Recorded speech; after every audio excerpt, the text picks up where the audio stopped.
Njagala nnyo ekikadde sooka ne kubamu ekikadde awo boy. Yeah, so guys, good morning.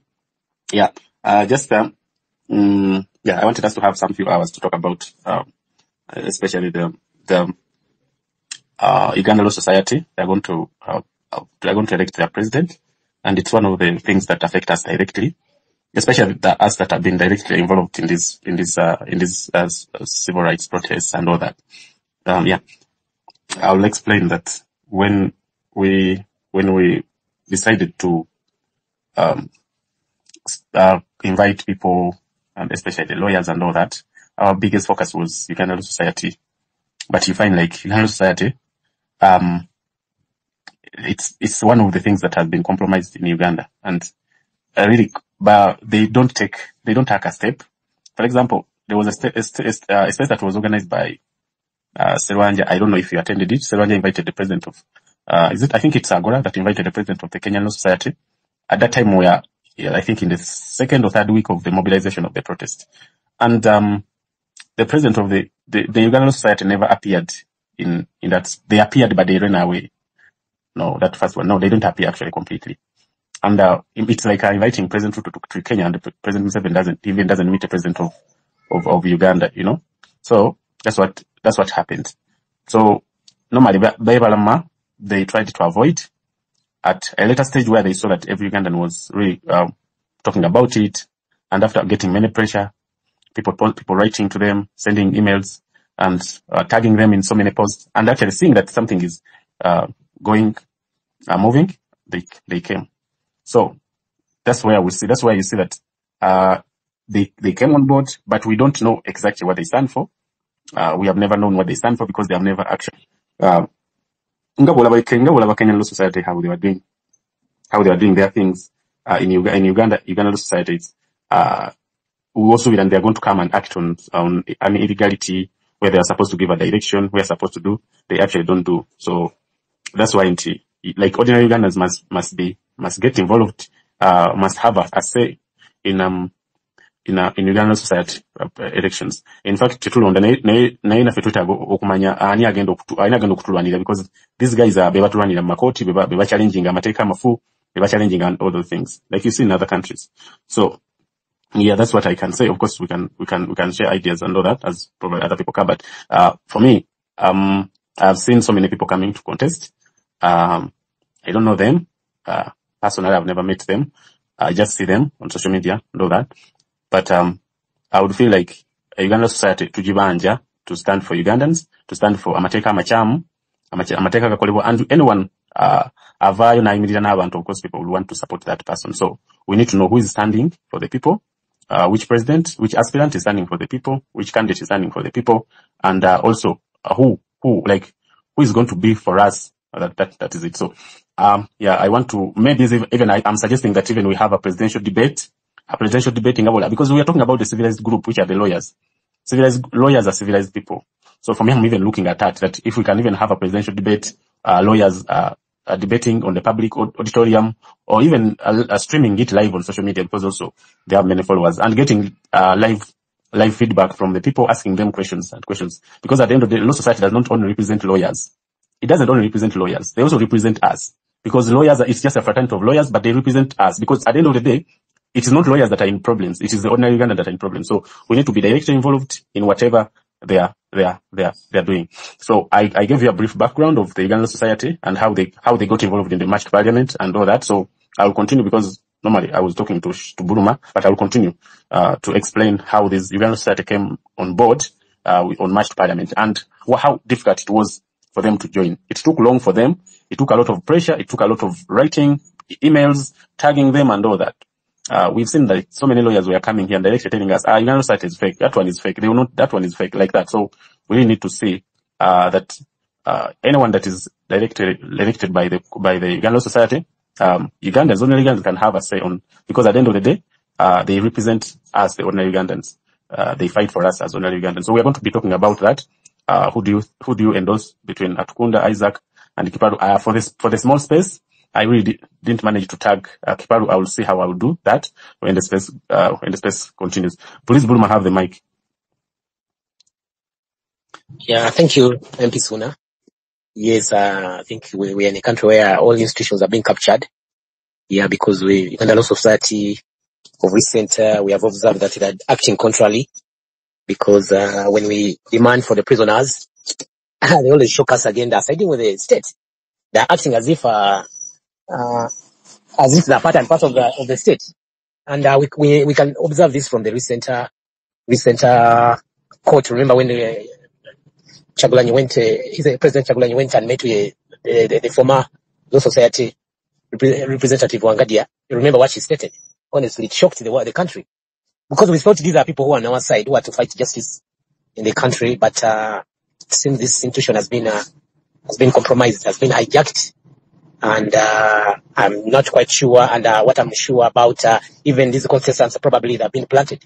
You know, they have been planted, so we don't know who is going to be on our side, honestly. So I just don't know. Probably as a country, we just need to do what is right, to defend the constitution, because everything's going to the dogs. All right. Shabil. Buruma? Yes. Okay, you had muted, so I didn't know what happened. Oh, I think it was a network problem. Okay, please go ahead. So I was asking myself, where are we supposed to run to when the Uganda Law Society doesn't carry out its obligations? Honestly, because years and years we have seen them, siding with the regime, and I don't know whether they're just working for the regime. If they're not working, if they're not carrying out the obligation, where are we supposed to run to? That's the issue that should be at stake, because even these contestants who are there, how do we know that they're not planted to work for the state? So that's my submission. Thank you, Suna. All right, thank you so much. Stella yatandikiddewo wansi mu comment section. Gambe, I endorse Ssemakadde for the presidency. Okay, guys, we have three candidates. We have Ssemakadde, Atukunda, ne Keneth Kipaalu. I'm trying to adjust that. As Shabil is speaking, I'll be making sure that I put his hand there. So Shabil, please have the mic. Shabil, have the mic. Am I ended enough? Yes, please. Yes, morning everyone, and we thank you, and we thank everyone who have joined to listen to what we can contribute towards what is currently happening or going on regarding the election of the Uganda Law Society president. Yes, very many opinions and reactions towards who are you vying for, and what do you think? What will be his performance vis-a-vis the current trend in the country?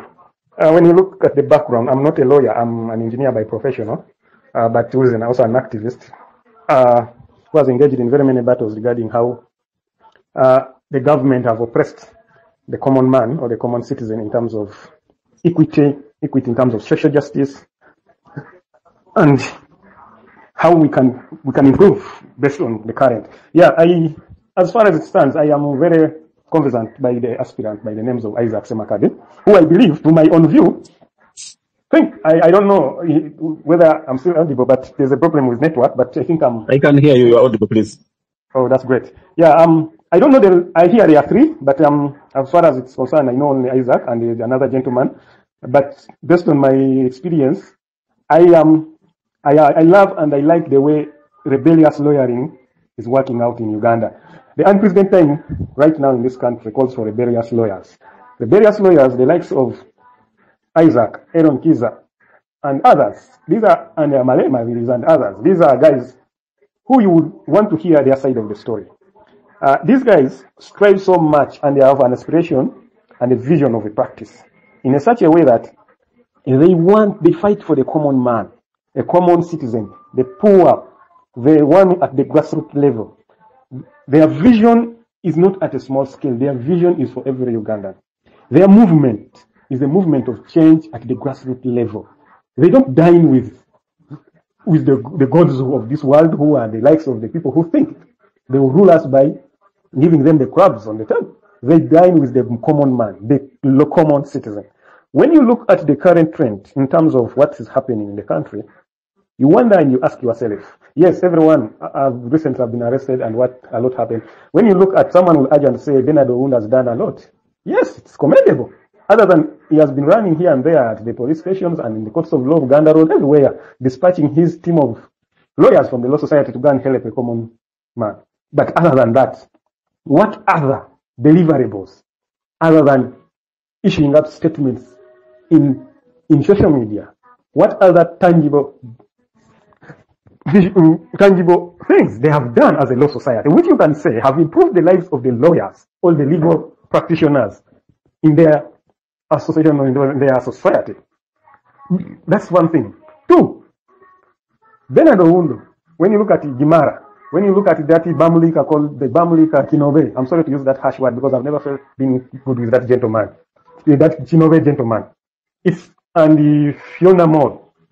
When you look at the last 5 of 5, it has only been, I believe, Owundo who has tried his level best to put out the picture of what a law society means today, with the development and democracy and constitutionalism of what the country must be. Other than that, the rest has been Bamlikas. I have not seen what they have done. I'm sorry, they may be the tangible results, which can easily be, which is debatable by the fellow participants who are in this space. But Owundo has tried. That case is Ssemakadde, and the rest have got reasons why they are vying to come and lead the law society. And everyone has got a team of intellectuals who are there promoting their aspirations in terms of manifestos. The gentleman by name Isaac is telling you he has 4 to 3 Ds, and he's telling decolonization of the law society, demilitarization, and the rest, and so on and so on. He's clearly telling you, can we go and bang the table? He's using the word hashtag. Let's bang the table. Banging the table is by meaning, guys, I am behind you, you the activists, you Ugandans. If you have any issues with the small penis judges or magistrates, can we go together and bang the table? Can we go as a team? It doesn't matter whether you're a practitioner or you are not. If you're a member, whether you're a member or you are not a member, let's go and bang the table. And we are banging the table for the common good of every Ugandan who is going to be there in 20 to 30 years. Some of us, we are already past that time. Some of us are already dead, who are not going to be there in 20 to 60 years, but we can leave a legacy by banging the table. They say, piga meza, no gulag. Let's be that kind of a legal way of doing legal, but we are rebels. In such a way, there's constitutional right to bang the table, to pick at the mesa and tell them this is wrong. If they say you're arrested and you're supposed to be produced in court in 24 hours, let it be. And he's ready to lead us by banging the table and say, what does the Constitution say? He's an activist, yes. What on what account? Why he was arrested on what account? Can you produce him in courts of law?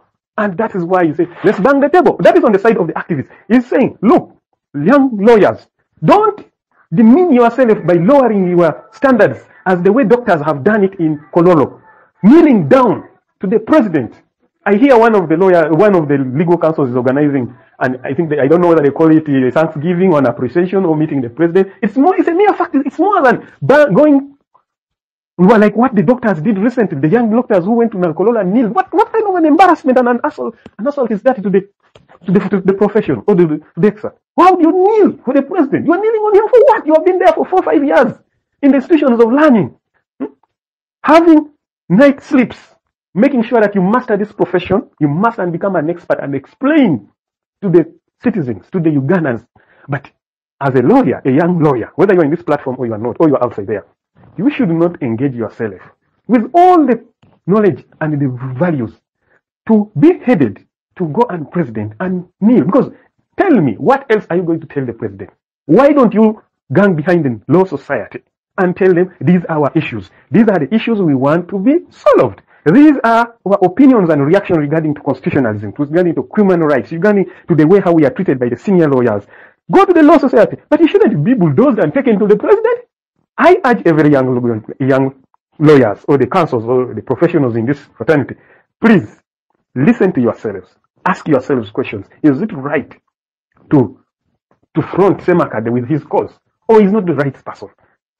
What are the fights is he going to have or to encounter? How should we be behind him and support him enthusiastically? Or we should be we should degrade ourselves and be like the doctors. It hasn't happened to the engineering fraternity, but we are almost the same. We have turned ourselves to become beggars. Every society. Recently, Uganda engineering professionals are electing their leaders. None of them has a single youth who sits on the board. It is not there. Majority, these are gentlemen who are in their 60s, 70s.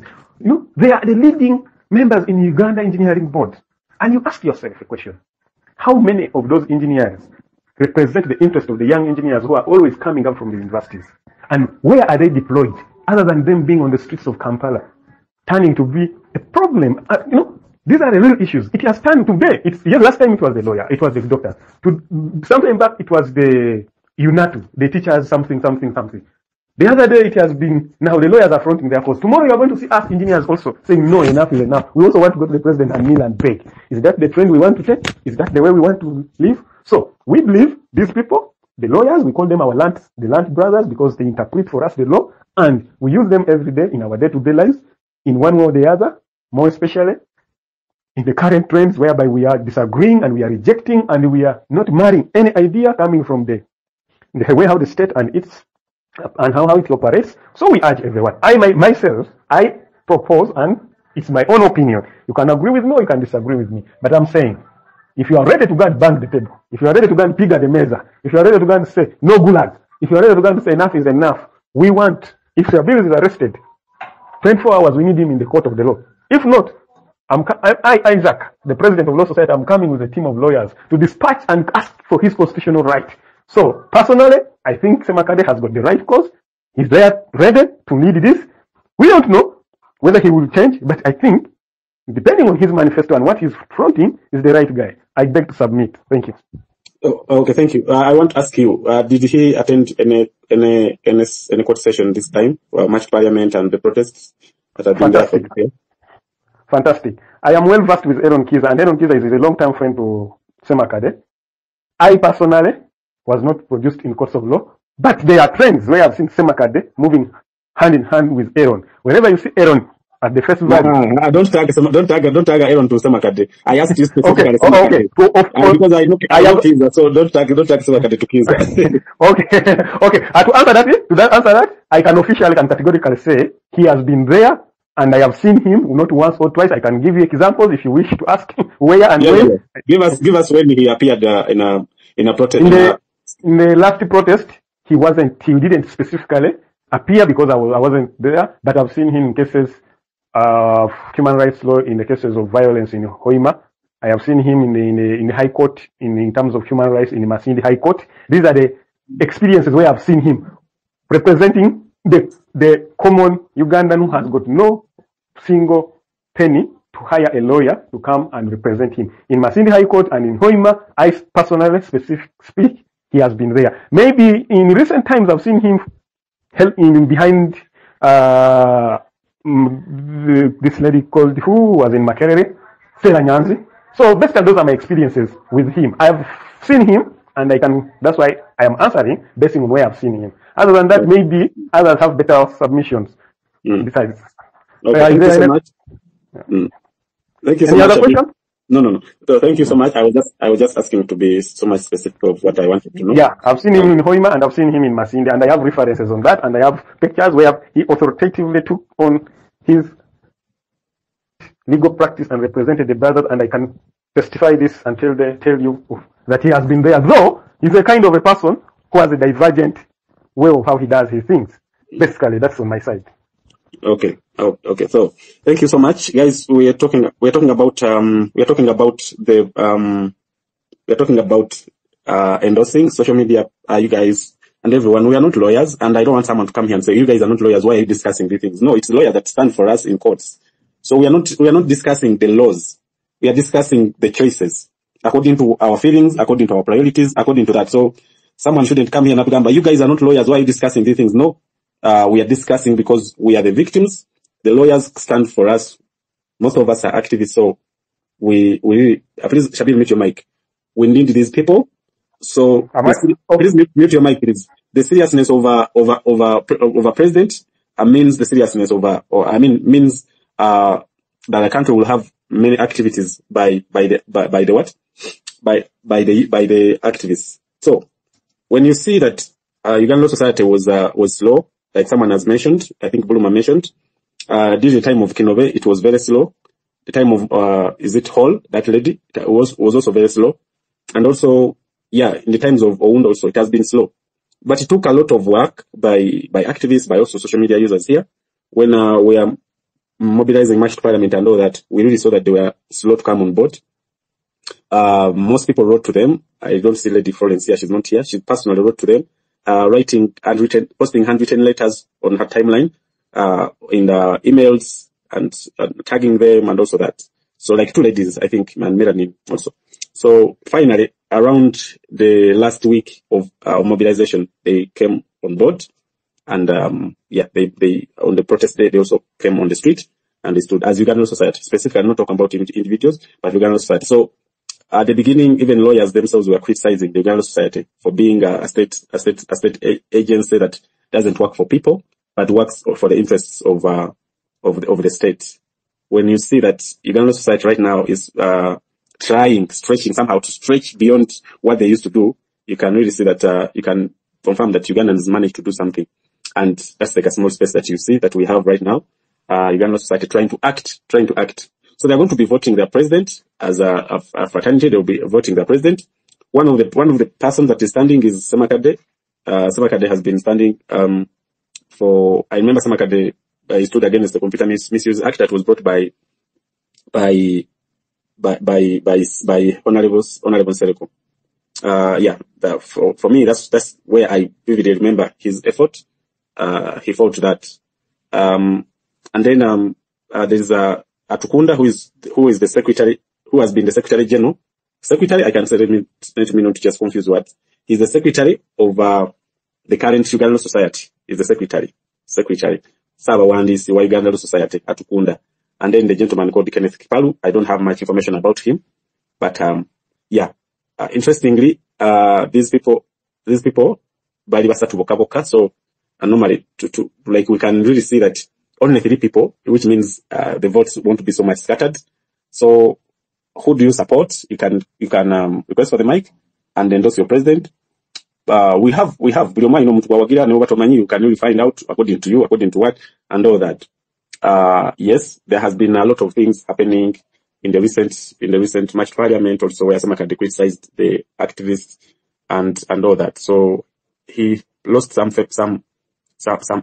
support, especially from social media, when he went direct on the people that were trying to do something, online, calling men of you keyboard warriors, because me, I'm not a keyboard warrior. Me, I've ever protested. He called those people that are just posting that they're just keyboard warriors who don't do anything, just remember keyboard. Then one time, I remember in March, when he posted that against the Spires, Agathas and Tokos, then I called him to come on the street, because at that time I had just protested, but then I did see him also. So, really, and then he repeated the same thing this time. He repeated the same thing. So, I really don't understand if someone is supporting activists. I don't understand where you come in and then you start blaming activists, because activism, it's both. You can be an activist who is on keyboard speaking, writing, texting. You can be also an activist who is acting, involving directly on the ground. So all of us are activists. Keyboard here now, again, like speaking out, condemning or looking for solutions. You are an activist. So we don't have a specific platform or a specific place where we are going to do some things.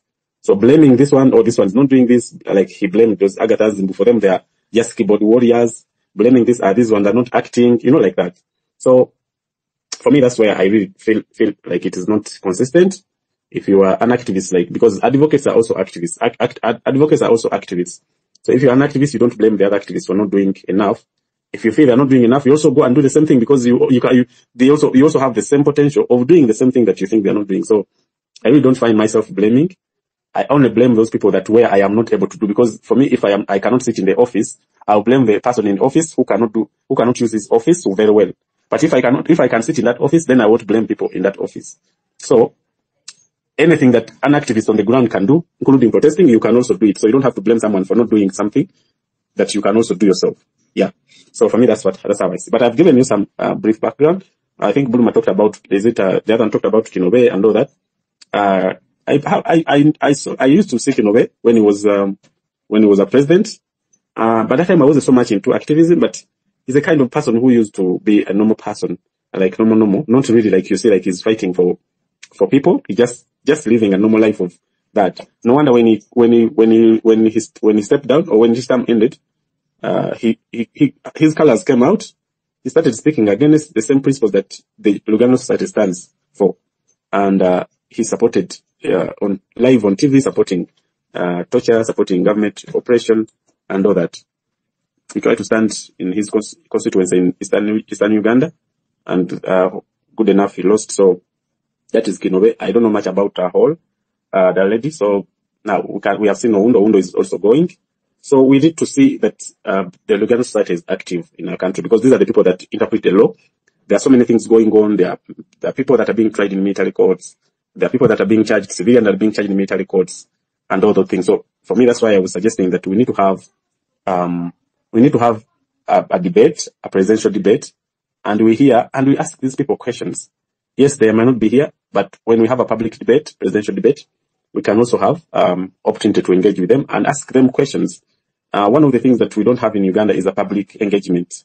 Normally, politicians, they just decide by themselves there, they stand, and people go to vote them. They don't engage with people before even, like as you saw these developed countries where they have rallies, endorsement rallies and all that, where people sit, where political parties sit and endorse, maybe have a public campaign where they will endorse their presidential aspirant and all that. In Uganda, it's not like that. Someone just come from there, from his party. Our party has endorsed this person, finished. But the party, they didn't have a public debate even within their party, so that you can know who stands for what and then who represents what. By that, it helps to know the kind of people that the party is going to sell to the nation. You know, so we need to have these kind of things. I'm not saying that Uganda's democracy is we don't have democracy as that, but we need to start building. Like now, the lawyers are the part of the elites. We believe that they will start that, and we have to let them know that we demand for a public debate. So if you need to also endorse your president, you can request for the mic.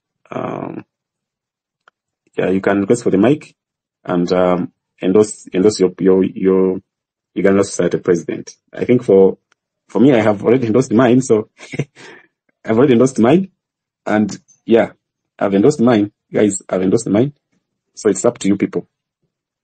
It's up to you to also endorse yours. But for now, according to the things I got, according to the information I got, I endorsed my president. It doesn't mean that when I endorse is a win. No, I believe in democracy. So when I endorse my president, yeah, I just leave up to the voters to vote, you know. So you can also endorse your president, with your views and what you think or what you expect from someone to do. But I want to emphasize that we need to educate ourselves. We need to have civic education. Reasons why we continuously hold these spaces, so that we hear things that we have never heard, or we try to adjust to things that we have never adjusted to. I've attended two conferences, where the president of the Law Society of Kenya was officiating, officiating on the Young People's Forum, activists and all that. And you can see that for them, there's a way how they take their president. For me, actually, I believe that the strongest person in Kenya is the president of the Kenyan Law Society, Faith Odhiambo. The second strongest person in Kenya is the president right now. And I believe, for me, I believe if the president stands today for presidents of Kenya, she will win Ruto, because she's strong. She stood with the Gen Z. But you find in Uganda someone, he just wants us to kneel for him to come and stand for us. But you don't know how much you are getting. Now you can see like Faith Odhiambo is very, very, very famous in Kenya. Whenever she stands on the platform like this, you hear all the cheers. Whenever she's the person that, like, as if she's a mother, as if she's a young sister or elder sister, as if she's like someone who cares for the Gen Z. So if you think like you are going to be a president and you are going to be just a president with a name pomposity just because you're a president, then you won't be appealing. You need to be a president who feels and who acts and who, you know, associates with the people that you are representing. They are the demands of the generation right now. They were the demands of the generation. Are you really fitting with the demands of the generation? Are you really fitting the demands of the generation? Like I'm telling you, like Faith Odhiambo, for example, in Kenya, she's not a Gen Z, but she really fits very well with the Gen Z. And that's why they love her.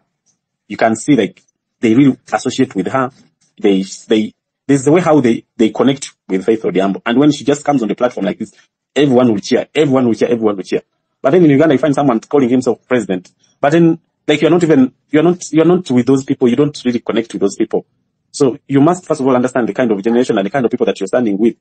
The president of Uganda society, identify the problem that the problems that are affecting the people at the moment. Then people will applaud you and will support you. You know. So right now in Uganda, what's mostly affecting us is the illegal detentions and repressions and unfairness in courts, illegal arrests, illegal detentions. So many young people are in jail. So many people are arrested and charged in courts and charged in military courts. These are the things that you can be speaking about. You know, if you have not spoke about those things, for me, really, I don't feel like it makes sense for me to even speak about you, to support you, because these are the problems that we are having now. People are forcefully arrested and charged in military courts. That's one of the things that a law society should be fighting every day. The campaign must be every day fighting military courts. Like Uganda society must fight this tendency of charging civilians in military courts. It should be part of the menu. It should be part of the daily work that Uganda society is doing. You know. Then on top of that, fighting for the people, fighting and stopping the illegal arrests, daily arrests, arresting young people, taking them to jail, sentencing them, giving them long sentences, arresting those traders who have small capital and charging them with funny offenses, arresting protesters, charging them with funny cases. These are the things. Arresting activists, charging them with, things that are abusing the rights of citizens. Every time you hear activists have been arrested, they're charged with cases, arrested, but then these people are exercising their constitutional right to peaceful protest and all that. So these are the things. So for me, whoever comes and speak about it, or whoever come and stand for those people, I will of course add my voice to support. So at the moment, these are the things that connects me to anyone that will stand as a president. I know that Ssemakadde or Atukunda, they have been really running around, but we need to hear them, what they speak, and we need to also ask them questions, because they always come with good manifestos. And for me, I'm not just impressed by manifestos. I want to hear directly what someone is speaking, because at the end of the day, someone will come with this funny manifesto, and then he's in office, he does something different. So people have come with good manifestos, but manifestos don't implement themselves. We need to hear people directly speaking out the things, so that we can have them on record. We can record them. And then if they try to fumble and do that, then we can remind them that this is what you said or this is what you wrote. So we need to ask them. That's why personally, I will actually be posting about it. I'll be asking about the public debate where even people from social media can be able to engage and ask questions. Asking those presidential aspirants, questions. Then we can get feedback, and then we can know that Uganda society is representing us. Like I mentioned here, we had a lot of difficulties. We had a lot of difficulties that time when we were mobilizing March to Parliament. It was difficult to get Uganda society on board. But why is it so difficult? Why should it be so difficult? It shouldn't be, because they are representing Ugandans. They are standing in courts for Uganda. They are interpreting laws on behalf of us who are not lawyers. They are also representing us, and also they should stand for anything that is against the law. So they are the custodians of the law. They were interpreting a mateka on our behalf. But then if they hide in their offices, if they want to speak, if they don't even want to act, then it's unfortunate. I remember there's a space that was organized by Serwanja, and he hosted Nico Pio and National Council for Human Rights Defenders and President. And so I saw the page for Uganda Human Rights for Uganda Society. It was there. The page was there. Listening. That page that I've tagged there, Uganda Society, it was there. Listening. Then when Nico Pio got the mic, they ran away, because they know that he was going to attack them. And definitely he did that. The lawyers, the active lawyers, they know this Uganda Society. They know. So immediately when he got the mic like this, the Uganda Society page disappeared from the space, and they actually spoke about it. It is unfair, because they must listen, even if they have problem with Nico Pio and all that, but they have to listen of what Ugandans are. At that time we are almost in 2 weeks to the March Parliament, I think. But even they didn't listen. So then in the last week of March Parliament, they came on board. And that was due to the pressure online and people doing that work, inboxing them and texting them and emailing them and all that. That's how they managed to come on board. It was due to pressure, not that they wanted to join us. No, it was due to pressure. So, we want a Uganda society that is not just on pressure, that not just to put on pressure, but that a law society that will come by itself, not like they have, because in Kenya they didn't put them on pressure. I remember when Faith Odhiambo was in the space, and also the president of the Young Lawyers of Kenya was also in the space. The president of the Young Lawyers in Kenya said, that was Agora space, he said that these young lawyers used to disturb them. Oh, you guys come like that. So after they joined the Reject the Bill protest and mobilization and all that. So, when you try to do the same here, it took like almost a month. I can say it took like a month. These guys are not coming. They're just working with individual lawyers and all that. But a country that has a society of lawyers, they must come up. So they must come up and offer their support even in time, because the people were asking for assurance. Okay, we are going on the street. Do we have lawyers? Up to the last week, we had not got assurance that Uganda society was going to stand for the protesters. But that's their work, because the protest is one of the laws that are in the constitution that they protect as lawyers. So if someone is going to do a protest, the Uganda society must protect those people, must protect the protesters, because the constitution, because for them they are working to uphold the constitution. They study the law, so they must support the protesters. Not giving them money, but to stand with them. So anything that oppresses, that goes against the law, the Uganda society must stand. So, sorry. For people who need to understand what Uganda society must do, just know the law as law. For them, their work is to follow and make sure that Uganda or the government follows the law, or they protect the law.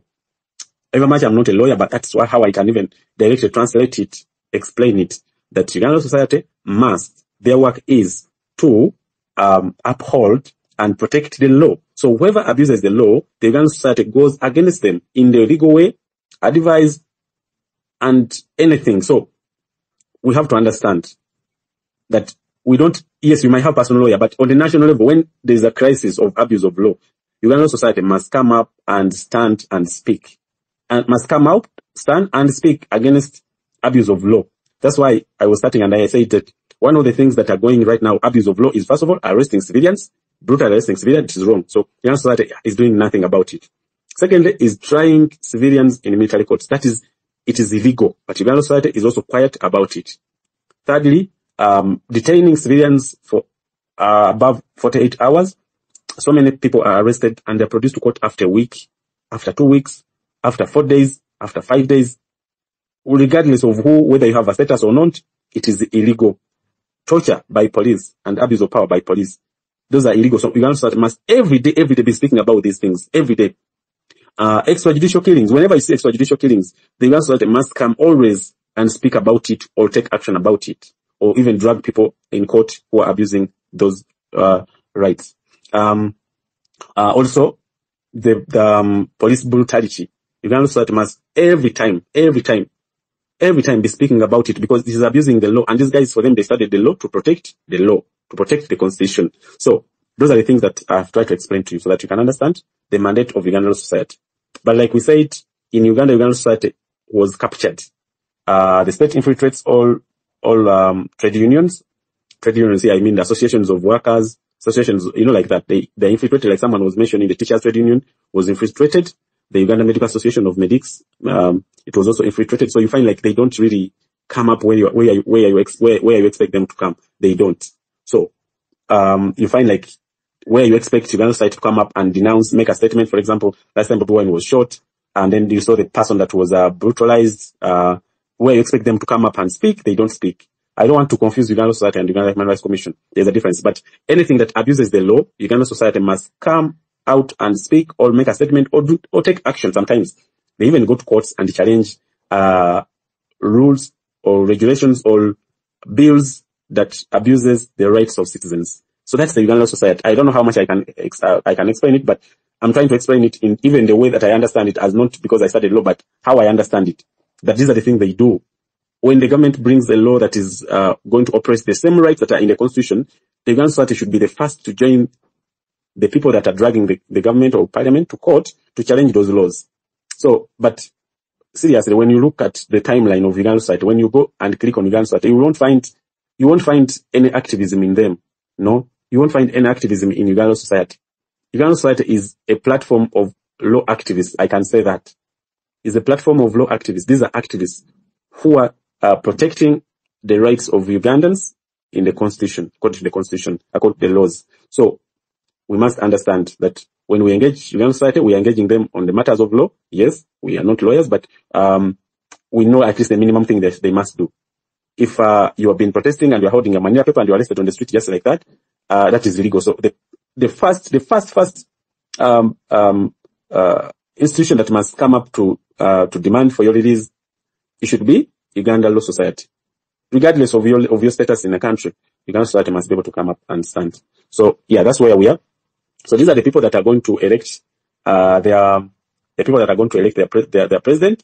And like I said, Atukunda has been the Secretary General or Secretary to Uganda Society. Isaac Ssemakadde, he has been on the timeline, you know him. So these are the people. Keneth Kipaalu, that one I don't know much about him.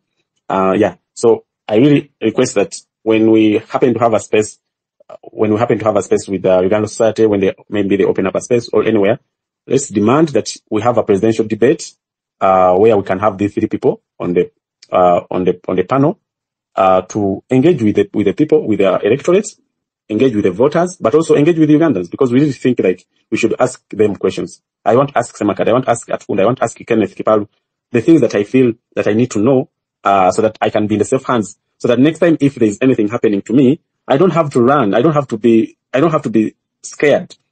You know, we wrote them messages, we wrote them emails. They are not responding. They're not doing what, you know. It's like you are begging some people that are not Ugandan. So we have to ask those questions. And the non-partisan thing in Uganda Law Society, also we need to question that. In the non-partisan thing, yeah, you belong to a certain political party, but when you are serving us, are you going to serve us according to the demands of your parties? Are you going to, because all people, Ugandans, no one should lie you that people don't have political party. They have. But when you are serving us, are you going to serve the interest of your parties? That when something is committed by your party, then you won't speak about it. When it's against your party, then you will speak about it. We need to ask these questions. You know, we need to push them, so that they can really, answer. You know, Kinobe was an NRM. I got to know that when he came up. I didn't know that when he was still a president. I didn't know that. But maybe because I wasn't following up Uganda Society. But I've been following Oundo, his tenure.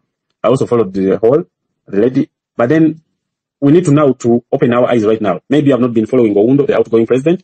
Now you must follow the incoming president. Whether you supported him or not, you must follow him so that you can be able to evaluate his work and your expectations. Like I mentioned some of the things that you should expect from the Uganda Society president. Some of the things you should expect from the president of Uganda Society, so that when he doesn't fulfill during his term, then you will know that, okay, this one was bogus, this one was not, this one was bogus, this one was not. So, we have expectations from those presidents, from the president of Uganda Society, not as lawyers, but as ordinary people, that are affected by injustices, by any form of oppression, by any form of torture, and, any form of things that disregard, the law in Uganda. You may not maybe understand so much about Uganda Society, but you may understand it when you happen to be in a problem, which is so bigger than even like your lawyer, because all of us have personal lawyers. But there are things that are so big that personal lawyer cannot handle.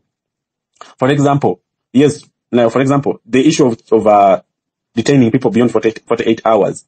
It is beyond a personal lawyer. It is beyond a personal lawyer. Detaining people beyond 48 hours, beyond personal lawyer. Yes, you can drag the court, you can drag a police or government to court, but if it is challenged on a bigger scale by the fraternity, by the Uganda Society, another thing is the issue of charging civilians in military courts. It is big. Yes, you may have a lawyer, but you may not challenge it as you, who is being tried in military court, or you who is the suspect of being tried in military court. So that calls in for Uganda Society to challenge this in courts, to challenge it. But if it even goes further, they can even challenge it in East African court, you know? So, because it is a big thing that has to be challenged. Now, for me, I always ask them, you challenged it, some people challenged it in Constitutional Court nullified it. And so the government is still charging people in military courts. So what's the way forward then? The Uganda Society should give us a way forward. The courts are not over. Let them take the court to East African Court of Justice, because, the Constitutional Court here ruled, and they nullified the thing. No civilian should be charged in military court. But then the government is still charging people. So why should the Uganda Society just sit down that, for us to finish our work? No. Let them continue with other courts. There's East African Court of Justice. Let them go there and drag the government in that court, so that you can see that actually Uganda Society is working. If you're a lawyer there, please just know that we are actually frustrated. We have not been getting services that we are getting from Uganda Society. And whoever will be voted by the lawyers, will have to scrutinize them. We also criticize them where they go wrong, and they must be standing with Ugandans. For me, that's what I want to speak about the roles of Ugandan society. But if you're a lawyer there and you feel like you need to highlight more about the role of Ugandan society, you can also request for the mic and tell us more about the roles of Ugandan society, but also your endorsement. Who do you endorse as the president of the Ugandan society? If you need to speak, please you can request for the mic and speak. Who do you think should be the president of the Ugandan society? A platform of lawyers and association of lawyers. So yeah, that's it. You can request for the mic. Also, you can share the space.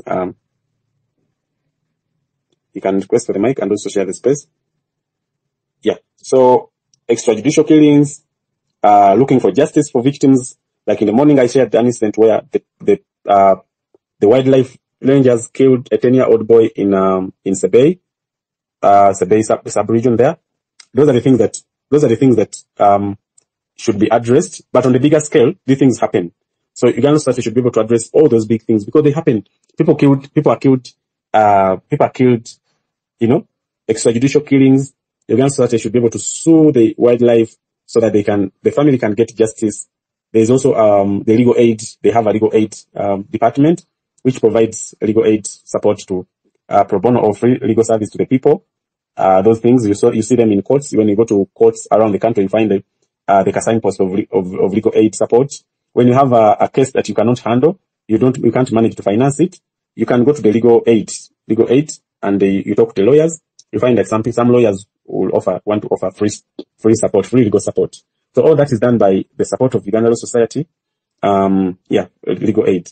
So there are a lot of things that Uganda Society should be able to provide in a country. But because also we left a very big gap between the people and the lawyers, so normally there are so many things that we don't know. So if you're a lawyer there and you want to educate us much about the roles of Uganda Society, please come and request for the mic.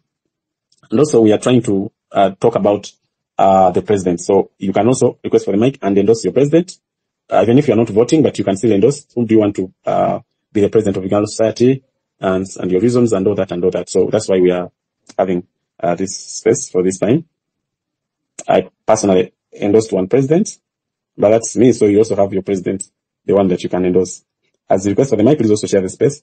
I'll be taking you for some small time here, and then I really felt that we need to talk about it because it is happening, and we don't want just a discussion to go when we have not talked about it.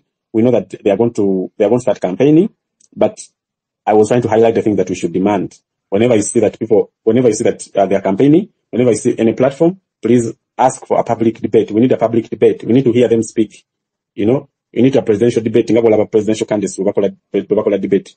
We need that kind of debate, so that we can hear them. It is unfair if these people can't come to the public to speak. Yeah. Also, I personally would wish to stand with someone who stood with us, especially in March Parliament. If someone stood with us to March Parliament, then that one would be a very big choice because really I don't want to go far. Anyone who stood with us during March Parliament, then you should be a better candidate for presidency, for Uganda Law Society. Anyone who stood with us, it would be a very good choice for the president of Uganda Society. Then Stella said, in my measured opinion, I am totally supporting Isaac Ssemakadde for the presidency, 2024. So, yeah. Shabil, you are back. What Tugambachi? Thank you so much. I don't know, there are a lot of technical glitches. Couldn't hear. I missed, I think, some of the conversations or what you were saying. But I am in support of what you are advocating.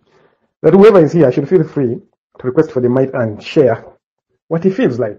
Because this is good for civic knowledge, consumption, that it enlightens you, it gives you an audience to understand and get to know more about how the law society can help us. Indeed, you have talked, and I might have missed some of the things you said, but you have said if you lack financial muscle or financial capacity, and you have got a case whereby you feel you need to be supported, these are our brothers, these are our sisters, the law society, this institution, it's there to help us.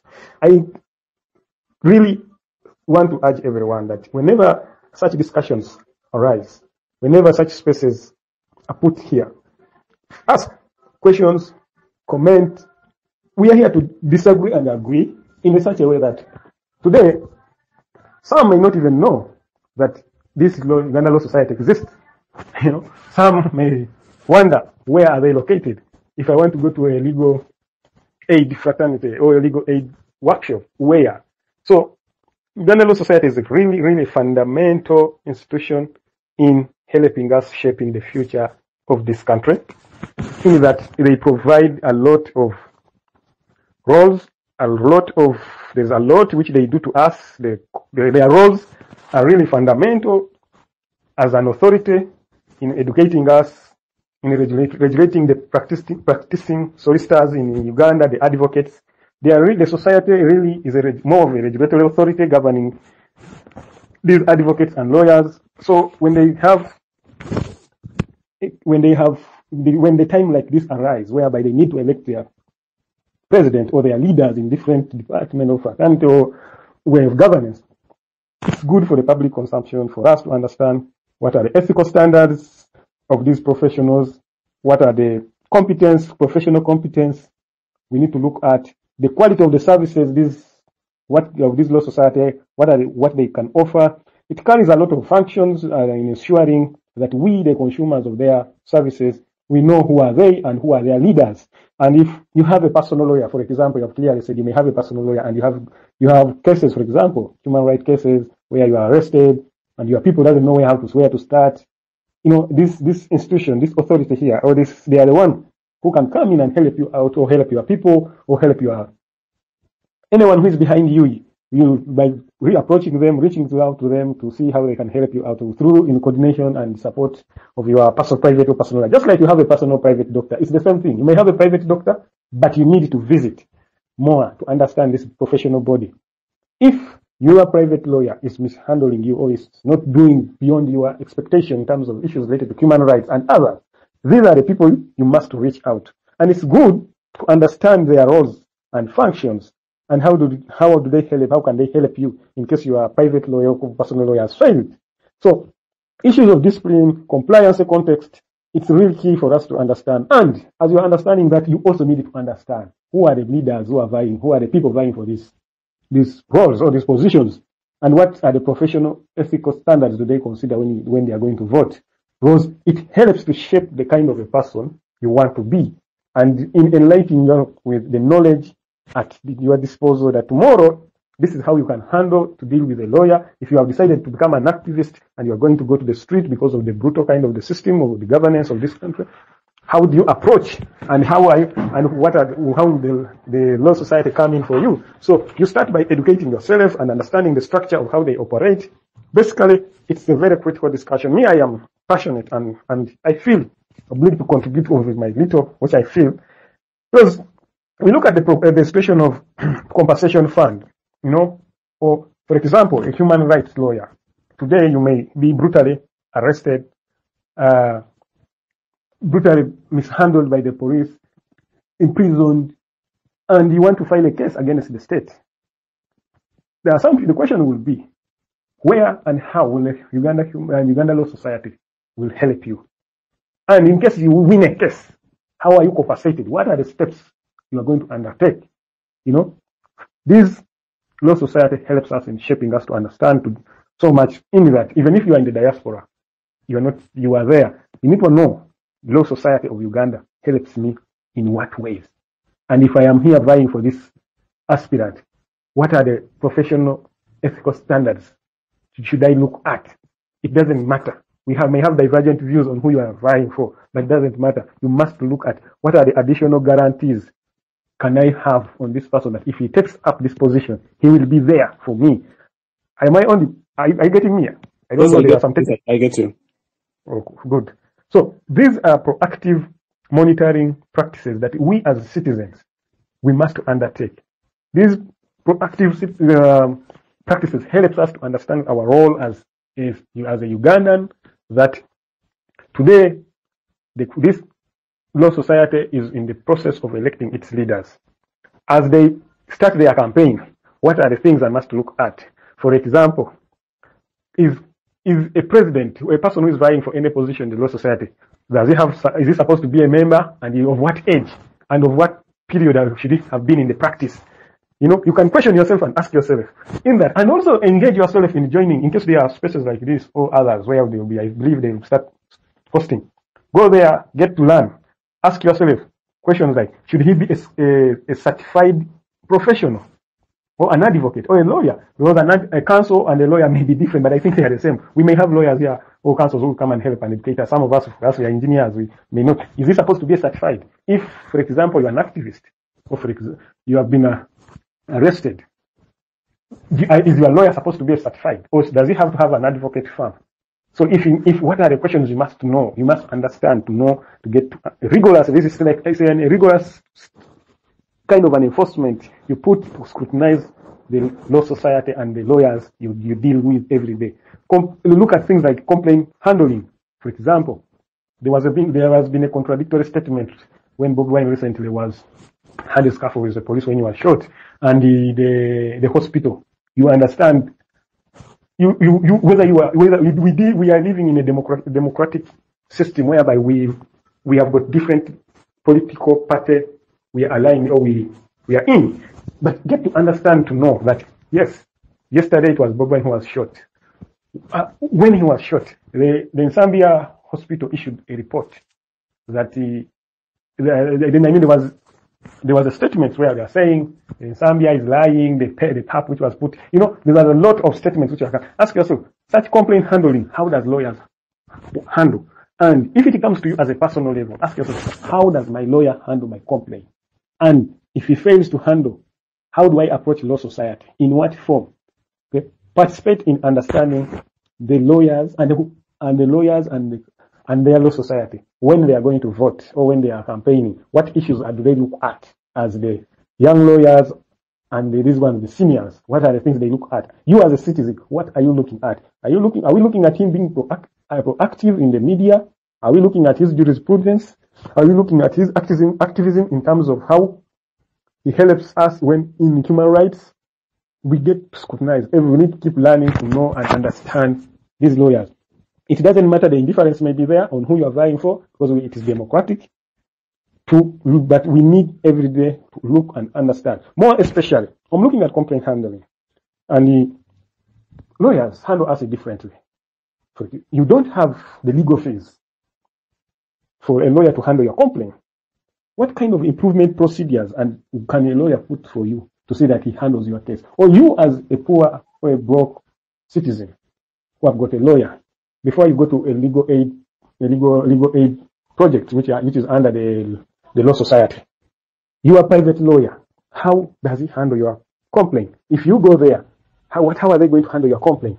And these helps us. It's not only the lawyers, it's only us. It's also us to look at the efficiencies of how they execute their duties in such a way that it builds a degree of respect and seriousness with these societies, or within the society and within the daily day-to-day work of the lawyers.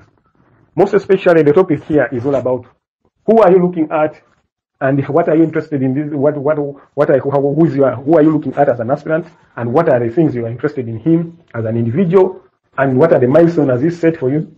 So feel free, discuss, speak it out. Yes, we don't know them, but we can inquire. And for me, when I came first, I didn't know. I only knew 2, but right now I got to get it better that there are 3. So I'm learning. So I'm looking at every individual. What are his contributions vis-a-vis his political and partisan way of how he does these things. And I'm scrutinizing their profile to help me understand, am I rallying behind the right person? Is he good when I go to the street to protest? Will he be there for me?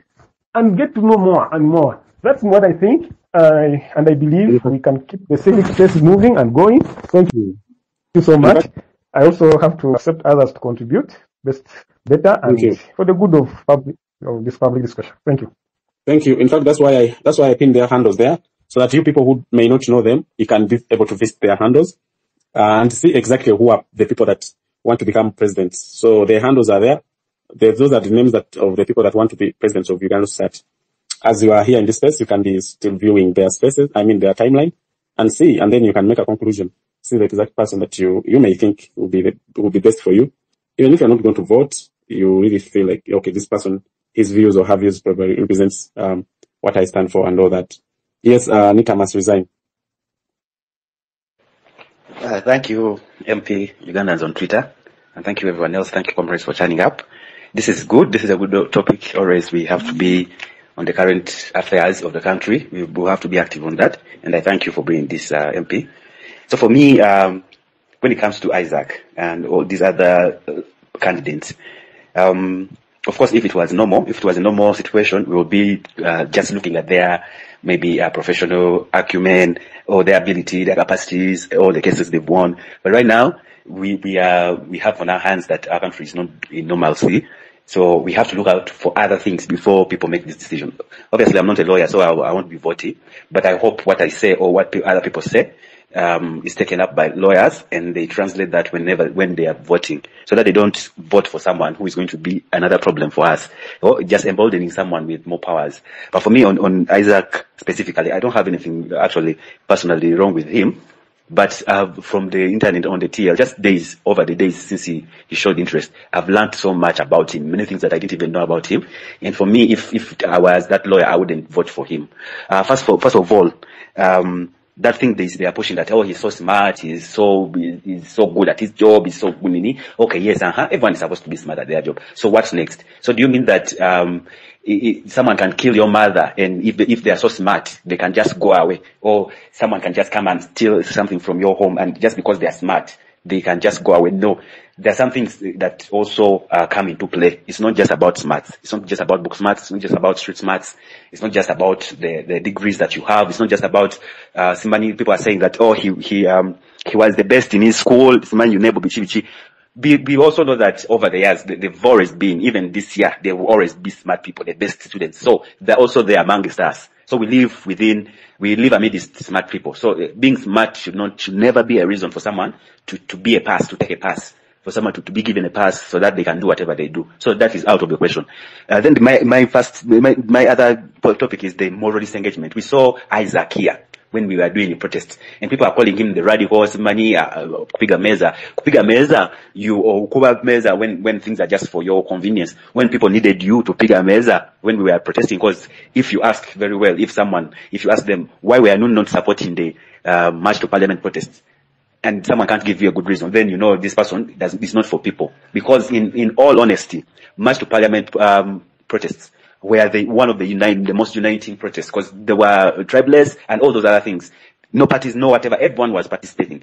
And because the goal was clear, the goal was there, everyone knew that we are all fighting for the country, we all want betterment for the country. That means everyone knows what the protesters want. So if someone is against those protesters, automatically they're against the goal we are fighting for. You can't tell me, oh, they are not doing it right, whereas you're ignoring the goal. Because our goal has always been, even with Anita Masko, it's just ultimately geared to making our country better. We are not fighting this because we want to fight. No, it's because we want our country to be better. We know that there are some blocks, there are some people who are hindering this, and we need to remove them so that we reach that place. So for Isaac, for Ssemakadde to be there and to be disparaging, bastardizing the march, for me, it caught me very badly, and the protesters, and if you look very well, all the protesters who are going for this march don't support him, because they were all dispirited. They're all disappointed by Isaac's actions. And for me, what really caught me, because for me, I don't know, maybe most people do it also, but for me, whenever I'm scrutinizing a person, I just don't look at the surface things. I go very deeply onto someone's character, and I look at them, I observe them very well. And I observed that Ssemakadde and most other people, they were just bastardizing that protest for the sake of it. There are reasons they were giving, we are not there. They are not doing it because maybe they had a better thing that they were doing. Even that corridor thing, they don't even believe in it. They also know that the corridor, the self-space, massive corridor thing, won't be viable. It's not viable for us, for them. Museveni does not see them the way they see them. Even Nakalema. Imagine the person they first met, like the ranks, if we are to look at Museveni and the ranks, and they were all concentrated on that, thinking maybe that would bring in anything. For me, I feel those are just leak spitters. Those are people who are after money or anything, or the influence they can get from that arrangement. So Isaac was just doing that, was shouting or making noise around it, and he didn't really mean it. If you go through all the statements he said, all the posts, even the spaces where he was, he didn't mean the words he was saying. He was just saying it. Someone is just for the sake, because they can. These are the people that we deal with on Twitter. The problem is their words, like all words, have meaning. Words really can impact. They have meaning and they can do anything. If I'm a protester, if I'm for the march to Parliament, and I hear someone I expect support from, like Isaac, the radical, it's my lawyer, the one who has won all those cases, the cases that were for the people. Because if you listen to him, or if you read even the website or the things he puts out, it shows that his law practice is for the activism. And activism is not bad. It's not a bad word. Activism is just like your work. You're looking out for, you're championing for something. You're advocating. In fact, advocates or advocacy means you're championing for something. You're an activist. So it's not such a bad thing. It's not a bad thing anyway. But he gave us that image. Everyone knew him because of that. But reaching something that should be adding on top of the cases that he was fighting for. Because what he fought for, the precedents that he got from those cases, or the precedents that we got from those cases, really benefit the people. If there is always good jurisprudence in the country, it benefits everyone. There is rule of law. So if you're for rule of law, and for us, we're also fighting for the right thing, how come you're bastardizing the protests or the march or the campaigns? To me, our Isaac from there started to go from the Isaac I knew or the lawyer that we knew to the level of Onen. And for me, if you reach the level of Onen, I just know you're just shouting. You're not open-minded. You don't have that personal initiative of saying, let me even scrutinize the words that I say. What will they mean? You're not after context, and it's a dangerous thing because we all know words have meaning. And once we hear words from a certain person, from people who have platforms, from people who are looked upon as something in society, then there is a danger in that. So for me, from that point, that moral disengagement that he showed us, I wouldn't support him. Then there are other things. Of course, people are saying someone has to have a right to freedom, a right to hear them, to be until they are guilty, until it's established. But we've heard that Isaac has allegations of sexual assault, and we've seen it on Twitter. Even recently, we've seen groups of lawyers where they have group chats and they are saying words of sexual assault. They're saying things that lawyers should not be saying, people in their position should not be saying. So for me, that is also another moral disengagement. So with all that, I don't believe he's someone who can. I can't even look at his prowess in the law in what, because we can't put that on. Even if you're smart, if we put you and you have such beliefs, that means you'll be corruptible. That means even Museveni will reach out to you, in close proximity to power. All those people that we've been fighting will reach out to you because now you'll be even closer to them. Right now, our child in fundraising. Imagine so I don't believe so. And he's not radical as he claims. A radical person has to be radical all the time. You can't be here championing rights of women. Then in the bar, you're the one, disparaging the rights of women. You can't be claiming you're fighting for Uganda, then when people are marching for protests, fighting for it, and you're the one bastardizing them. Yes, you can always comment, opinionate, but there is what those people started to attack, even to the extent of attacking Agora, that's veiling it under accountability, when we all know, when everyone can see that they're just attacking for the sake of attack. So, such a person should not be there. And other candidates, if they are there, if they also have passed their exams, if they have better moral standings, if they are not disengaged morally, why shouldn't they be given the chance? People are still giving him Simani platforms, pushing him. Simani Chijiawa Wangu there, Samini, to allow him to be a candidate, but still we can also campaign for him not to being voted. It's also our right to campaign for that. And I've seen it, some people are doing it, and I'm sharing, and I'm liking those things, because we can't have someone who is bastardizing the protest. Every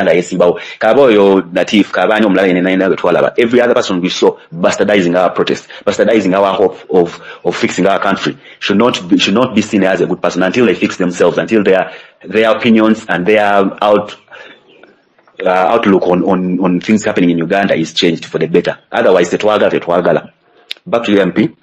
Thank you so much. Thank you so much for your submission. Thank you very much. That's why I put them up there. Atukunda is the current Secretary General of Uganda Law Society. Isaac Ssemakadde, Ngabo Mobedeko. Then Keneth Kipaalu. Handles they're up there. You can really visit and see their timeline and see what they stand for. Ssemakadde, like the brother said, he bastardized the protests, calling us this, or guys, the keyboard warriors, but it didn't even start yesterday. It didn't start last month. It started in March. It started actually in March when we had those exhibitions. Remember, it started not in March, it started in February when there were exhibitions. Remember the roads exhibition. Remember those exhibitions, all the exhibition that we had done. Gagamanti, Agora and the team and other people, they're just keyboard warriors. Abataina action, just, that's Bugambo. So, yeah. So then it really, it started that time. I have even the tweets I made that time responding to him. But even I remember that, but I started seeing it more tweets in March, yeah. And then, the tweets have come more this time, and you wonder what is his intention. Really someone going against the protest, it's so bad. I can't really stand behind someone that is like that. I really can't stand. Either I don't vote or I support another person. For me personally, I would feel uncomfortable if that person is the one that is in the office and you want to go there for that very person. Mumugamba aje standing for protesters. Can he stand for protesters? I really doubt. If that very person that he claimed to be a radical can't stand for protesters. So that's what I can say about him. I don't want the campaigning, but that's what happened on the platform. You saw they are holding so many spaces with Natif and other people talking ill about the protest and talking ill about the protesters, and also talking about the safe corridor and all that. So safe corridor here means a space where they can meet the president and maybe make some concession about the things that happen. So what's the difference between the Oundos, the Kinobe, the whole that were known for being NRM, and you who masquerade as maybe member of the opposition, but still you support the safe corridor.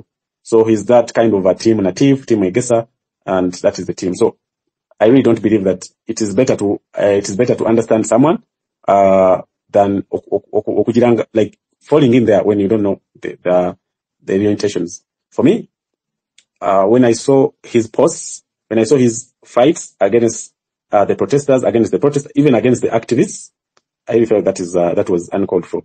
And when someone comes up to stand against in a position, then I really can't back them. But also, anyone who stands against the activists, you know, and you are an activist, you don't feel like he can stand for you also, you know. So if he's against the activists, then I don't think he's also he can support me, or he can support you. So this is a person that only believes in what he think. He only believes in what he has started. He only believes in something that he has started. So if something doesn't originate from him, actually one time I made a tweet in March this year, that the way I see Ssemakadde is the kind of person who doesn't believe in anything else that's not by him. So the activism wasn't started by him. So it became evil that it is activism. It is online activism.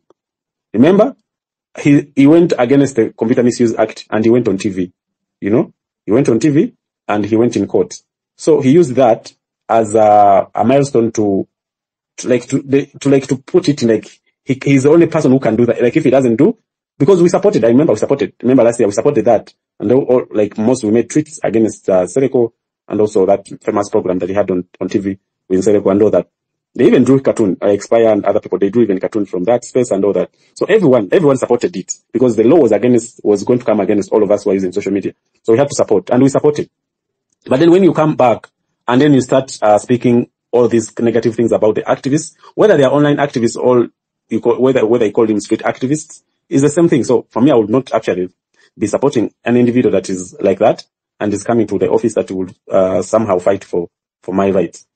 Then, yeah, that's why for me personally, I endorse another person, and I feel like, yeah, that's maybe I would rather endorse that person so that I have a right to ask him questions in case I have to ask, than someone that you won't be able to ask questions because they really don't believe in anything you do. So that is it. Yeah, we've been talking about the presidents, the Law Society presidents that have been nominated so far. And like I said earlier when we were starting, I said we should also ask for a public debate. Wherever you find anything that is running, please ask for a public. We need to hear them so that we can put him on the Minzani. And then, yeah, they need to come on record. We need to have them on record so that tuwateke kuminzani, we know who is who represents what, and so that we can also ask them questions. Yeah, I think also it's also the beginning point, like someone said, the beginning point of civic education. Here, like when civic education here is like engaging in leadership, having knowledge about leadership, having knowledge about the constitution, having knowledge of things that you must know. So when the presidents come on a platform to discuss, we participate, we ask them questions. It can be good for building a civilized community. Before, these things have not been happening. By the way, these things have not been happening, but we agree that we must educate ourselves in all ways. We agree that we must educate ourselves in all ways using social media, and this is the era of social media. You must embrace social media, whether you want it or not. So something must, if social media supports you, then they will vote you. If it doesn't, then they won't vote you. So you must see how you navigate through. But then now that we are dealing with social media, we must be able to know also what can we do using social media. We can no longer go to radio stations to host programs there We can no longer go to TVs to host programs there. Those things are now the audience are reducing. The audience is reducing. For example, if I had like 1 million followers here, and then I host a space, the space would have like 5 million views or 5 million people who have listened. There's no radio station that can have those people listeners, not even a TV. It is not possible, you know? So that's what I'm talking about. There was a space that was hosted last time by is it Elon Musk? He hosted, Trump. And it had like, I read like how many millions? Like 300 million people. Yeah, 300 guys, social media has 300 million people because it was worldwide. And then, you know, so there's so many people. We have to understand that we can use social media to educate the population. Listening here is very important. But also another person listening is very important. But also translating to what we are listening to the ground is also very important, because it is what we share from social media on the ground that really builds social media. Everyone says, hey, I want to social media. What is social media saying? What's social media? What is trending on social media? Like that. Not what people are listening to radio or what they're watching on TV, no, but what is trending on social media. So we need to build, that's why I encourage people that you need to build social media, you know?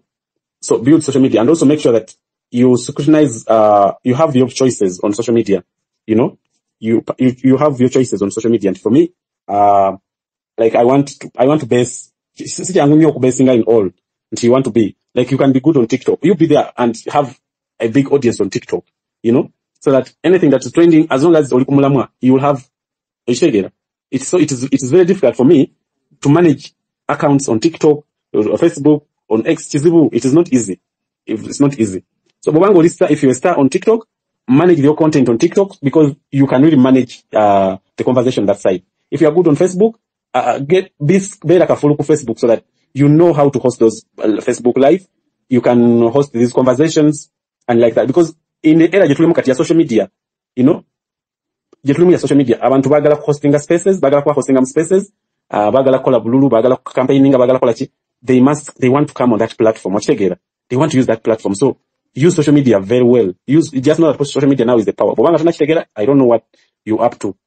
So when someone comes on social media like Ssemakadde and his colleagues never but this protest was, it was, like, guys, Mogera Bogezi, you are not even doing, it's not successful. It was, things like that. Then his work is still on social media. You can retrieve it and get it. His hand is there. If he didn't block you, his hand is there. You go and visit and see what he posted about, so that you can analyze him within 1 minute. Then Omanya, the person that you are going to vote or the person you are going to support. That's the power of social media. So, as someone is coming on social media, then try to bash those people that are trying to do something from social media and all that. Then the same things are going to stay on social media. So we have evidence. We have evidence on social media. So social media won't, hiding things. Go and retrieve the things about him and use it as evidence about him, that this is what we talked about us. So whoever ageza supporting us, then show them. Because we also have a right to defend ourselves. They also have a right to defend themselves, but we have a right to expose what they said against us. Like that. So, if you need to speak about the person that you feel, for me, I was just speaking my own. I'm also entitled to my own, though I'm not the host, but I'm also entitled to my own opinion, and also entitled to my endorsement. I personally endorse that, and there's a tweet already, I made. Yeah, so, so, let me even bring it here. Then bring it here in the comment section, so that you guys can see it. The person I endorsed is that guy, second guy. So, yeah, but I'm also excited to tell you that when we have only 3 presidents, so there are not so many people. That means it's very easy to manage when they're campaigning. It's very easy to manage. There are just 3. So if you are part of the fraternity, you can really vote. If you are not, you can also kulekana for we are not lawyers, so tujja kulekana, because at the end of the day, these are people that stand for us in courts. So tujja kulekana. For me, singa council wange musisi abaddeko ngajize, I would have, of course, started to campaign council, but it's not there, so I won't really be much involved. But for me, I just endorsed that Atukunda, because I posted about it. There is he was with Agatha and Council Musisi in the comment section there. If Council Musisi ade simbiewo over Council Aaron, over Council Tobias, Dagalas Bemanyi, then I would have campaigned for them. That's what we wanted to speak today. We are going to pause. We'll come back in the evening for the space also. Later Mupira, so we are hoping that we are going to have space, because normally Mupira, I'm so much demotivated. I don't want to host space in Alio Premier League, because when I went to Balabanyo Premier League, I didn't have a Zoom video. byatuyingira mu nnyo. So normally usanga nga Premier League time mpira. So someone came to my DM. Thank you so much, Niger. I think you've gone also. Someone came and gave me information about the people that were the 10-year-old boy that was killed by the Rangers. Yeah. So if you have any information that you want to pass, you just come. My DM is always open. Just leave the message there. Never say. Just leave the message there. I'll find it, and then we see. We will normally want to share much information from across the country. The country is not only in Kampala. The country is all over, inside our borders, from Busia to Kisoro to West Nile, to Lake Victoria here. So everywhere. So if you have any information, just share the information as long as you have proof about it, or you saw it somewhere, just share it so that we can really push it. That's how we can build a country. And then we need also, when you share, you're also giving another person a man to share. One of the things that, let me tell you one thing. Most people, when they have just joined social media, they used to fear even posting. There was this kind of narrative that, when you post government ejakulaba, and then when the government see you, they will come for you. Remember those kind of fear that you used to hear. So then when you see people sharing, you say, hey, even people can share this, yeah. So that fear. So my point is that when you share, it gives also confidence to other people to start sharing. So never see anything wrong there and keep quiet. Take a photo, put it on your timeline. Take a photo, put it on your timeline. Take a photo, put on your timeline. Here is that, it's an open space where you can share information. Information edited inti. For example, this thing is happening here. That's how I share it. So what is the importance of that? It builds so many other people. It builds so many confidence. When you just join social media, sharing things, some people even fear to retweet some content. Like that. So when you share, you give confidence to so many other people. There are people who are joining Twitter today. There are people who are joining Facebook today. People who are joining TikTok today. Social media platforms. So when you share, it gives them confidence. Katiate, like I'm seeing some people right now in West Nile, in West Nile, that are posting about the roads. The Sipapa of the law. Bring back up people, Mr. Sipapa. Yeah, one was Sipapa. Yeah.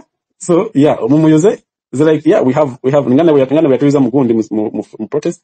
Yeah. So, Mbadinga Manti, there are things happening in Uganda. Even using a techno phone or a Infinix phone, fake phone, or taking a video or a photo is a news. Right now, social media is a news platform, Yeah, social media is a news platform because I'm only kutuka mubitundu ebyo. So what happens is that your camera, your eye become the news source. You have a story that is happening in your area. So you don't have to call, Jango NTV, Jango, you don't have to. You get the message, you just, people will translate it on social media like that. That's the beauty of social media, guys. So just take the news as it is and put it on social media and then leave it. It will just move. You get? That's the power of social media. So we have a news platform right now called social media. And secondly, there's a lot of freedom here on social media. A lot of freedom. Unlike on kumawulire ku TV, weba editing ne bajja muchino. No. On social media we don't edit. Gwenga bochifunye, bochitekayo, ochitegera. Unless ngekintu kiri, there are some things that maybe also Gamba, this one maybe can covering echo, especially with like violence and all that, not covering and all that sometimes like that. But you bring the message, bring the message direct to social media so that people can use it. And then it can move. By that, we are creating more confidence in the people, but also we are creating more strong people. Because you won't be in all the places. You won't be in the whole country. Even you can't be in the whole sub-county, your sub-county. So that means the more people get to know, abantu Oligundia are in a county active, are sharing. They also get to know and then they also start sharing. By that, I think that's how we are going to wake the whole country. Now you saw what happened in Shema last time in Kitagwenda where people protesting against poor roads, poor services, and all that. So if we didn't have social media, how could we see that? No, we couldn't, because normally if you find that even that thing wasn't aired on the TV around Kampala, it was aired on the TVs in Western Uganda. So that means it is difficult for that news to come this side. So, but do you know how many people have shared? Because maybe it was shared, maybe it was aired on a TV in Western Uganda, which doesn't even have 400 people viewing the news, So, but when it came to the timeline, it has been shared by many people, people with big accounts, small accounts. So the news can easily spread. So my point here is that use social media to create change. Use social media to inspire people. Use social media to educate people about their civic rights, about their civic rights. Because now tugenda Mukalulu, tugenda Mbichi and all that. We are going to be using social media, so, but also to educate people. Before even we go to Mukalulu, we need to educate people. The people that are supposed to elect. We must know the people we are supposed to elect. It is unfair that we just vote people. I saw dark skin saying, I think we made a mistake here. Yeah, these are one of the problems that we have. We must be able to scrutinize people. A time we should become scrutinizing abantu, because people believe that artists want to work social media, not to buy, but like that. So we must be able to scrutinize those people. Not to in your area, and then he becomes an MP for your side. Then it becomes unfortunate. You saw how dark skin is commenting about Kaziwe Bashir, that we made a mistake. And there are so many mistakes. Even my own constituency, I campaigned for a certain fool there. It's so bad that now I regretted within just Nakamalo Kumulonda, I regretted within 6 months. And we separated from there. We separated. We are no longer friends because of what he really campaigned, what he campaigned and what he stood for. At Jaku ground, now he speaks different things. When he goes to parliament, he speaks different things, or even not even speaking, So he actually blocked me. My area MP blocked me. So yeah, he blocked me, guys. The one blocking it out, me as a just walk. And then I campaigned for that idiot. I have many photos, all my people in my home, my family members, my, I want to bamkuya campaign, but the guy changed. But me, I'm this kind of person who doesn't, if you don't live to what you are supposed to, I can't keep quiet. So, and I told people that, you don't expect anything there. So, in the next 2 years, or in the coming 2 years, we should be able to scrutinize the people that we vote, the people that we are going to vote, and social media should be able to help us. I want Baba platforms, Baba where, so you really get their photos, no bagama, okay, what this person stand for, what was he speaking about, this and this and this. No yamba kumanya the person that you are going to vote. At the end of the day, it will help to have good leaders, first of all, but also help to educate more people how they can participate in the governance of the country. That's what I wanted to say. It's one. I wanted guys to leave you for now. We'll get back in the evening. Yeah. Thank you so much, guys. Have a great afternoon. I'm going. Okay, Principal D, before I go, Principal D, please. I want to hear, because I wasn't there when you came back from Butabika. I want to close this space, for some hours. Then we'll come back in the evening. Yeah. I really wanted us to open up a conversation about the presidents and this, so we can, whenever you find it, please ask yourself, what does Ssemakadde stand for? Ssemakadde, what does Isaac stand for? Especially about our rights and those presidents. That's what I wanted to open up this, so that people can start talking about it. Don't leave it to people. Don't leave it to anyone. Whenever you find a conversation about law society, please ask those questions. What does Ssemakadde stand? Atukunda or Keneth, what do they stand for in the fight for the rights? Principal D, before I close, please, what is happening? I saw some summary of what Good Girl had posted, but then now that you came back, can you please tell us the condition about that and about Sadat? Before I close, because I was supposed to close that one. Maybe I was supposed to close that one. Are you able to speak, Principal D? If you are able, please, I've sent you a request to speak.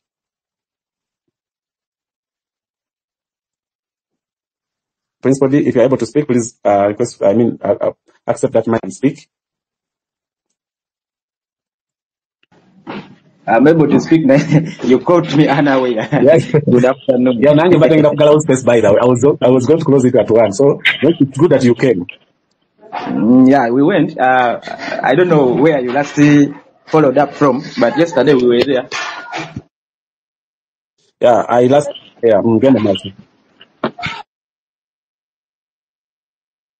Sorry, maybe the environment is not good there. I hope you can get a better place. You can speak. No, I can speak. Someone was speaking to me. Okay. So, but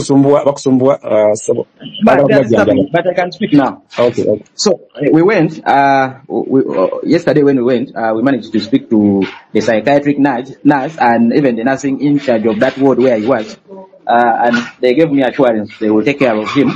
I dedicated the psychiatric nurse who personally committed himself to me that he will be directly responsible for him, and he will be giving me update every time I'm not there. Today I haven't talked to him because I've been very busy. Though I've been engaging in space, but I was doing so while doing other things. Then, yesterday when we went, he was too sedated because he was given medicine. He's still under sedation. He cannot speak. He doesn't understand anything. Use an ordinary English, please, because that is too scientific, biological, chemical. Yeah. The ordinary English is they have given him that medicine that now sedation in ordinary English is what? That medicine that makes you sleep off. You get that medicine that makes you all your muscles to be active. You can't fight. So he's weak. So yeah, so when you're in that state, you cannot understand anything. There we say you're under sedation. So in the language of those who smoke, they would say you're high. But then but that's what the medicine does to keep you sedated.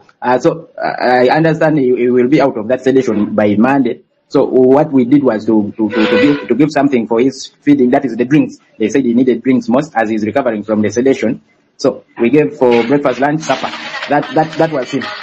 Then on Monday we are supposed to go such that they redo the clerkship. That is, they redo the history taking, because when we went yesterday, his medical form, the diagnosis they had was drug misuse disorder or drug use disorder, which they had no one to give them history. So they used the medical form of ginger. Because from ginger they said he was having psychosis that was as a result of using alcohol and cannabis. And they did that because there was still no one to give them history. Of course, he had gone with the mother to the hospital, but the mother spoke nothing. That is how the mother reported to me. She could not speak anything there. She just handed them over to the doctors in Ginger. And whatever they diagnosed and treated, she doesn't know. And even by then, Sadat could not speak.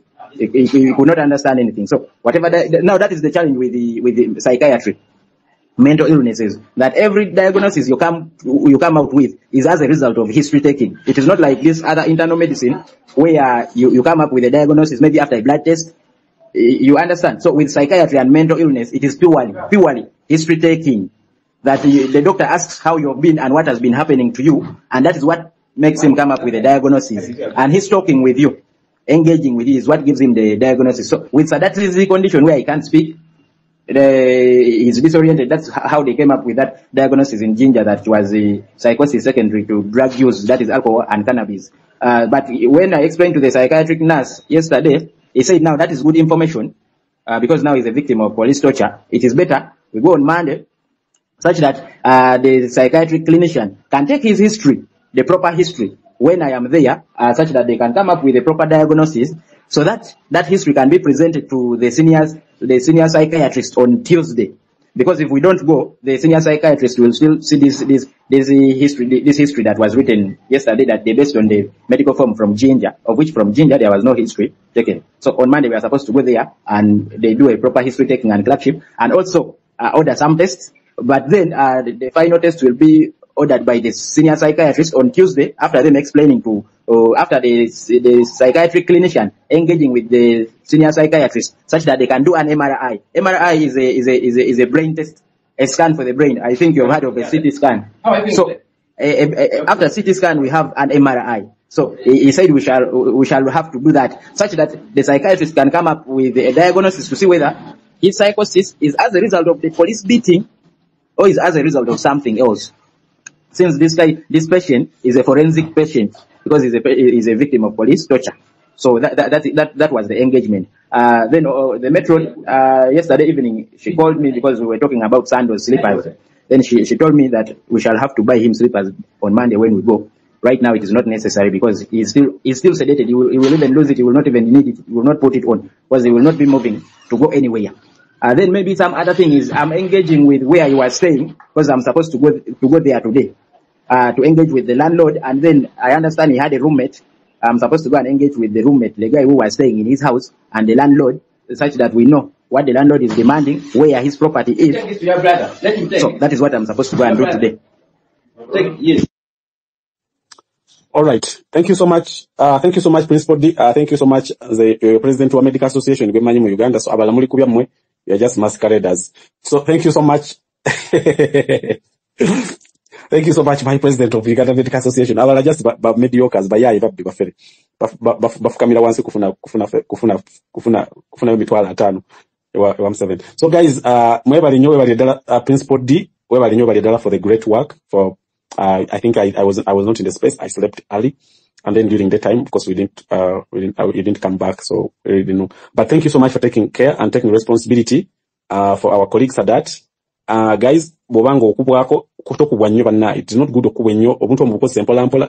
It's a medicine. Those are wajja tu principle mujja kujja mutunyonyole mwenge tulina okukozesa ebintu ebyo. Sebikozesa naye whoever is using those things mubanyonyole mwenge balino because some countries are allowing those things. By the way, let me say something. There's something now. I made a video recording of the mother explaining what happened, and even a video recording of Sadat explaining what happened. That was before he was sedated, when he was still understanding. And they are with the good girl. She can tell you clear details of it because me, I deleted them. Though she was like, some cannot be posted, because there are also some other photos and videos I have that cannot be posted on social media. So the good girl can actually explain to you what is in those videos, because there are long videos of Sadat speaking of those police torture cases from when it started and when it started. But still, I keep saying that Sadat was arrested when he had no history of any mental illness diagnosis. He was not a mentally ill person before the arrest. But when he came out, that is when everything started. Of course, he was beaten before the arrest. I think I explained that when you were in the other space.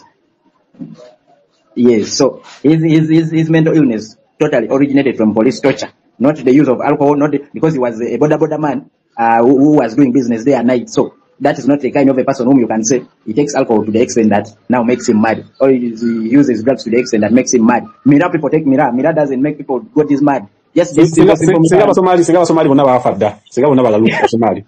Okay. I think we have some spaces today, not so, because I'm seeing there's rain and I want to run. I'm supposed to go to Kanyanya to meet the I'm going to close this space, so no problem. I will come back in the evening, guys. We are just opening up a conversation about the presidents of Uganda Society.